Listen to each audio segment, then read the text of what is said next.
Shalom Bapak Ibu, saudara sekalian terkasih di dalam nama Tuhan Yesus Kristus, apa kabar? Puji nama Tuhan, di sore hari kita dapat kembali bertemu dalam program belajar bareng Tabernakel. Mari sebelum kita belajar lebih lanjut, sama-sama kita berdoa.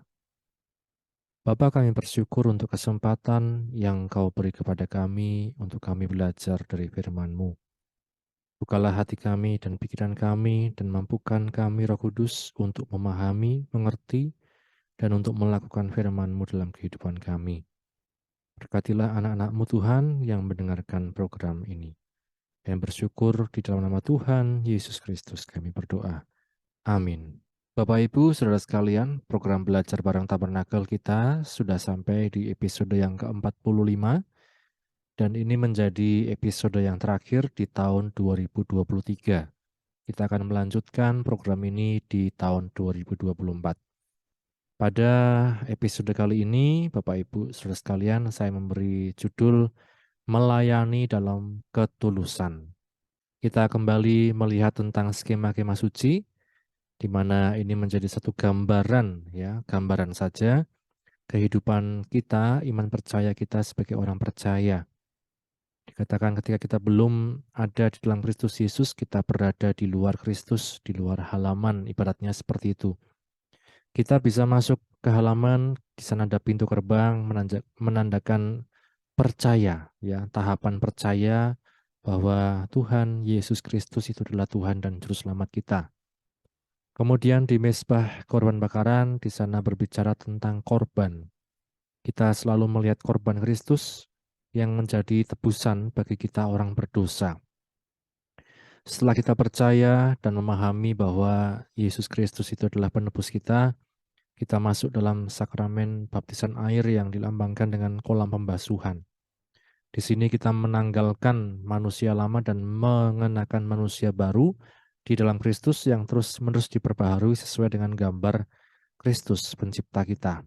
Kemudian selanjutnya sebelum kita masuk ke ruang kudus, di sana ada pintu kemah yang dalam tahapan kita sebagai orang percaya ini berhubungan dengan peristiwa pencurahan Roh Kudus, baptisan Roh Kudus, kepenuhan Roh Kudus.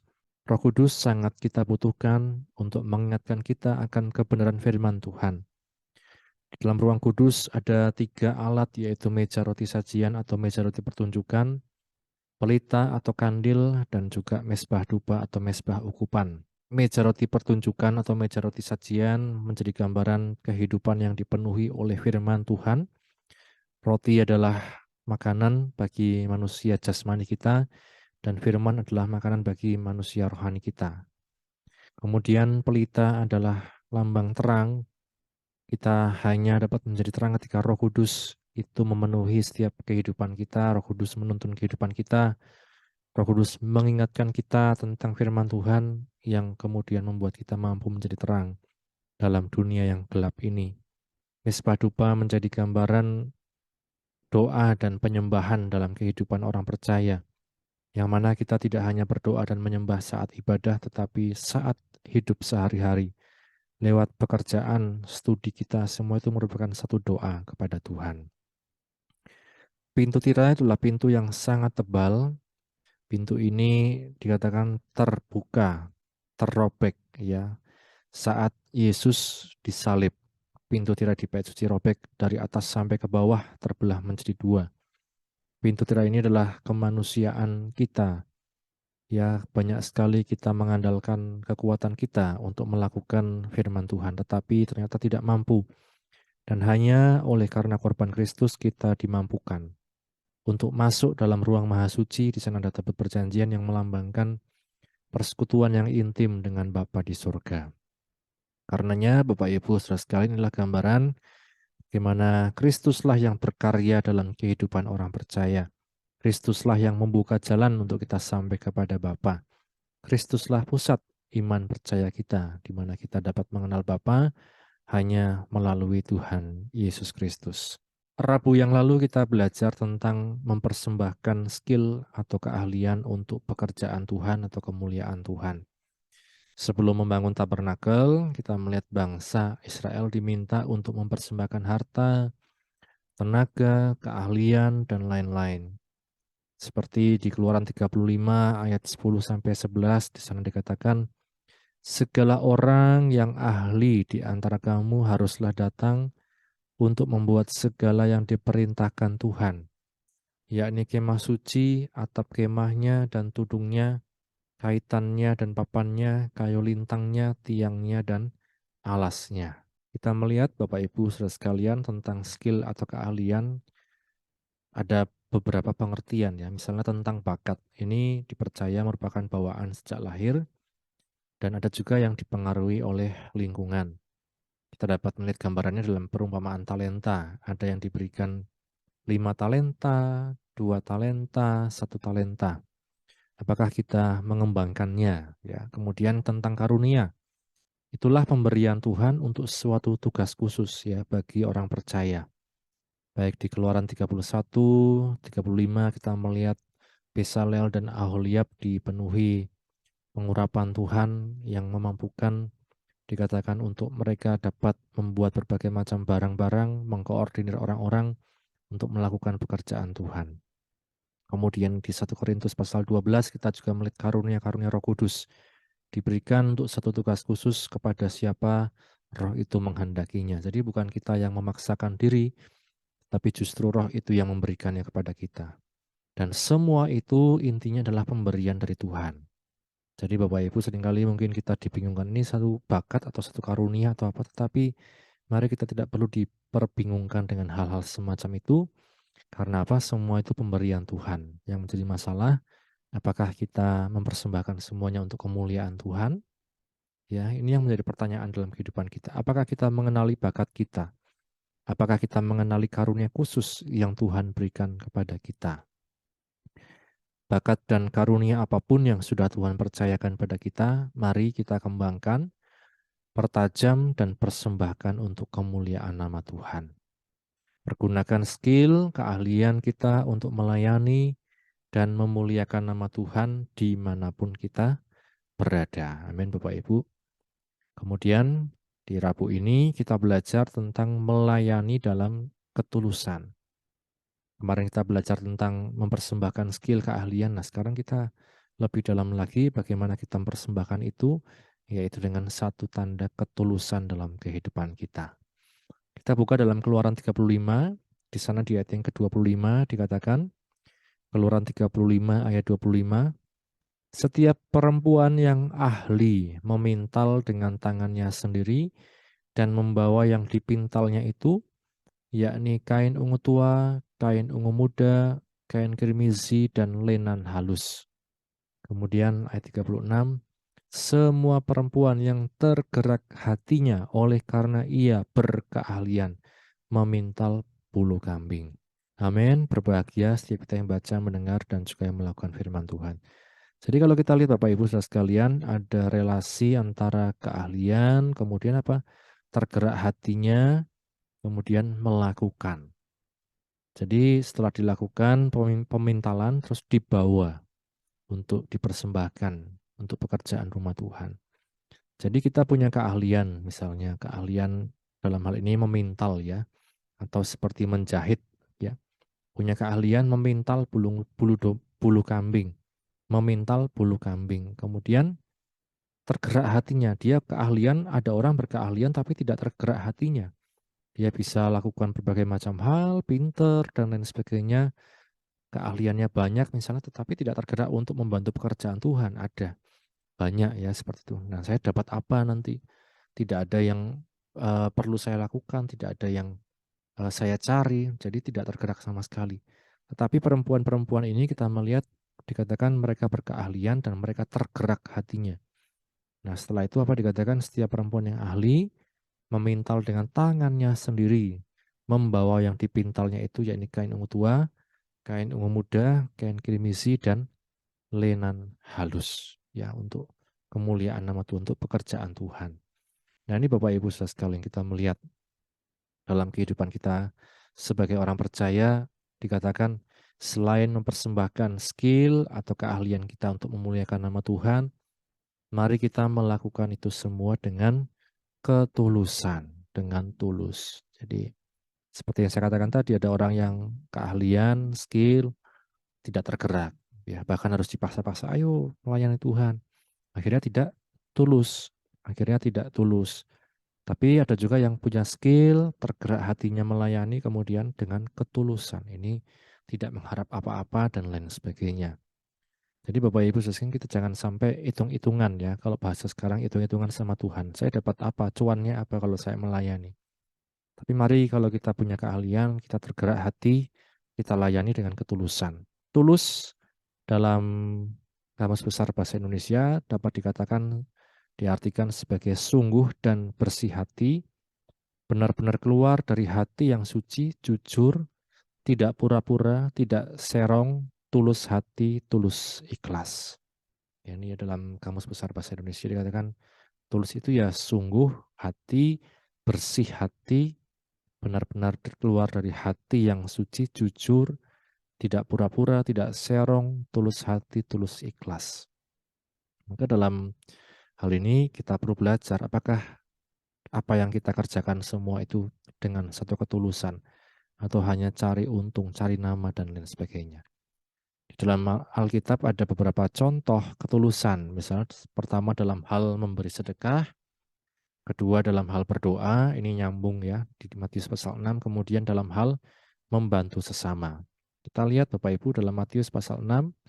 Matius pasal 6 mulai ayat yang pertama mulai ya.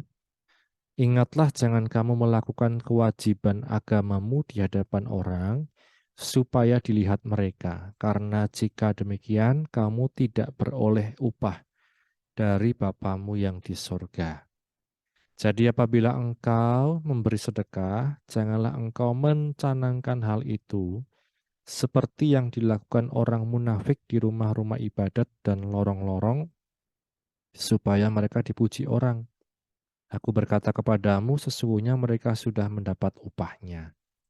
Tetapi jika engkau memberi sedekah, janganlah diketahui tangan kirimu apa yang diperbuat tangan kananmu. Hendaklah sedekahmu itu diberikan dengan tersembunyi, maka Bapamu yang melihat yang tersembunyi akan membalasnya kepadamu. Ya, pertama dalam hal memberi sedekah. Firman Tuhan katakan di zaman itu, di zaman Tuhan Yesus ada orang-orang yang memberi sedekah hanya agar dipuji orang, hanya agar dilihat orang, hanya agar disebarluaskan oleh orang, dipuji-puji ya dan lain sebagainya. Maka firman Tuhan katakan jangan sampai kalau kita memberi sedekah ya dengan model seperti itu. Tapi dengan satu ketulusan. Hendaklah sedekahmu itu diberikan dengan tersembunyi. Ya, janganlah diketahui tangan kirimu apa yang diperbuat tangan kananmu. Ini Bapak Ibu. Kemudian dalam hal berdoa, kita melihat di ayat yang kelima selanjutnya. Dan apabila kamu berdoa, janganlah berdoa seperti orang munafik. Mereka suka mengucapkan doanya dengan berdiri dalam rumah-rumah ibadat dan pada tikungan-tikungan jalan raya, supaya mereka dilihat orang. Aku berkata kepadamu, sesungguhnya mereka sudah mendapat upahnya. Tetapi jika engkau berdoa, masuklah ke dalam kamarmu, tutuplah pintu, dan berdoalah kepada Bapamu yang ada di tempat tersembunyi. Maka Bapamu melihat yang tersembunyi akan membalasnya kepadamu. Ayat 7, lagi pula dalam doamu itu janganlah kamu bertele-tele seperti kebiasaan orang yang tidak mengenal Allah. Mereka menyangka bahwa karena banyaknya kata-kata, doanya akan dikabulkan. Ayat 8, dan janganlah kamu seperti mereka, karena Bapamu mengetahui apa yang kamu perlukan sebelum kamu minta kepadanya. Kita melihat Bapak Ibu kemudian Yesus mengajarkan doa Bapa kami di ayat selanjutnya. Dalam hal memberi sedekah, dalam hal berdoa, firman Tuhan katakan lakukan dengan ketulusan. Jangan bertele-tele, jangan hanya ingin dilihat orang, jangan hanya karena ingin dipuji orang. Dikatakan di firman Tuhan kamu sudah mendapat upahnya kalau begitu dari orang-orang yang memuji dan lain sebagainya. Tetapi kita belajar kita melakukan segala sesuatu dengan ketulusan. Kemudian kita melihat di Kisah Rasul pasal 9 mulai dari ayat yang ke-36. Kisah Rasul 9 mulai dari ayat 36, di sana dikatakan, di Yope ada seorang murid perempuan bernama Tabita, dalam bahasa Yunani Dorcas. Perempuan itu banyak sekali berbuat baik dan memberi sedekah. Tetapi pada waktu ia sakit lalu meninggal, dan setelah dimandikan mayatnya dibaringkan di ruang atas. Lida dekat dengan Yope. Ketika murid-murid mendengar bahwa Petrus ada di Lida, mereka menyuruh 2 orang kepadanya dengan permintaan, segeralah datang ke tempat kami. Maka berkemaslah Petrus dan berangkat bersama-sama dengan mereka. Setelah sampai di sana, ia dibawa ke ruang atas dan semua janda datang berdiri dekatnya dan sambil menangis, mereka menunjukkan kepadanya semua baju dan pakaian yang dibuat Dorcas waktu ia masih hidup. Tetapi Petrus menyuruh mereka semua keluar. Lalu ia berlutut dan berdoa, kemudian ia berpaling ke mayat itu dan berkata, Tabita, bangkitlah. Lalu Tabita membuka matanya dan ketika melihat Petrus, ia bangun lalu duduk. Petrus memegang tangannya dan membantu dia berdiri. Kemudian ia memanggil orang-orang kudus beserta janda-janda, lalu menunjukkan kepada mereka bahwa perempuan itu hidup. Peristiwa itu tersiar di seluruh Yope dan banyak orang menjadi percaya kepada Tuhan. Bapak Ibu, apa yang saya lihat di sini dikatakan ada seorang yang dengan tulus hati melayani, dikatakan ia banyak sekali berbuat baik dan memberi sedekah. Itulah yang namanya Tabita atau dalam bahasa Yunani Dorcas. Kemudian dalam satu peristiwa ia sakit lalu meninggal. Dan singkat cerita setelah dia meninggal dikatakan tadi setelah sampai di sana ia dibawa ke ruang atas dan semua janda berdiri dekatnya dan sambil menangis mereka menunjukkan kepadanya semua baju dan pakaian yang dibuat Dorcas waktu ia masih hidup. Jadi sedekah yang dikerjakan oleh seorang Tabita atau Dorcas ini bukan sekedar uang, tapi juga dikatakan baju-baju yang dibuat oleh Dorcas untuk para janda. Jadi Bapak Ibu selesai, Dorcas menggunakan skillnya, keahliannya untuk membantu sesama. Jadi bukan hanya untuk dirinya sendiri, tetapi untuk membantu sesama. Ini kita lihat Bapak Ibu. Kalau kita perhatikan, ada kalau dalam tanda kutip ya upah gitu ya. Upah yang diberikan sebagai balasan untuk satu ketulusan. Misalnya di Matius 6 ayat 4 ya dan 6. Di Matius 6 kita melihat ayat yang keempat dan 6. Matius 6 ayat 4, hendaklah sedekahmu itu diberikan dengan tersembunyi, maka Bapamu yang melihat yang tersembunyi akan membalasnya kepadamu. Ayat 6, tetapi jika engkau berdoa, masuklah ke dalam kamarmu, tutuplah pintu, berdoalah kepada Bapamu yang ada di tempat tersembunyi, maka Bapamu yang melihat yang tersembunyi akan membalasnya kepadamu. Kita melihat Bapak Ibu Saudara sekalian, tersembunyi akan dibalas tersembunyi. Ini merupakan satu hal yang kenapa saya berikan tanda petik ya dalam kata upah, karena jangan sampai kita hanya mengerjakan sesuatu karena sudah tahu upahnya apa, tetapi justru tersembunyi. Mendapat balasannya pun tersembunyi, kita tidak tahu. Jadi Bapak Ibu saudara sekalian, itulah upah bagi orang-orang yang tulus. Kemudian kalau dalam kisah Dorcas tadi ketika para janda menunjukkan baju yang dibuat Dorcas selama masih hidup, mereka itu artinya mengingat Dorcas. Kita pun ketika melayani dengan ketulusan, melayani tidak hanya untuk cari nama, cari berkat, cari uang. Firman Tuhan katakan akan diingat, diingat sesama, diingat Tuhan. Ya, ini Bapak Ibu. Jadi semua mendapat balasannya, semua ada balasannya. Masalahnya balasannya itu tersembunyi. Kalau kita lakukan tersembunyi, balasannya pun tersembunyi. Artinya tidak harus diekspos. Wah, saya mendapat berkat ini luar biasa, tapi justru tersembunyi. Bisa dalam hal bentuk apapun. Dorcas misalnya Bapak Ibu sekalian, dia mendapat kebangkitan dari antara orang mati ketika Petrus melayani di sana. Dan kita melihat Bapak Ibu sekalian, inilah juga yang Tuhan Yesus kerjakan dalam setiap kehidupan kita, bahwa Dia melayani, dia datang ke dalam dunia menjadi sama dengan manusia, bahkan mati di kayu salib. Dikatakan untuk apa? Untuk setiap manusia berdosa. Maka kita pun sebagai orang percaya, mari lakukan segala sesuatu melayani dengan ketulusan, bukan karena ada maunya, bukan karena ada upahnya saja, tetapi karena bersyukur atas apa yang Tuhan sudah kerjakan dalam kehidupan kita. Seringkali kita menyanyikan dengan apakan ku balas, ya tidak bisa kita membalas kebaikan Tuhan dengan apapun. Selain ya kita belajar bersyukur misalnya.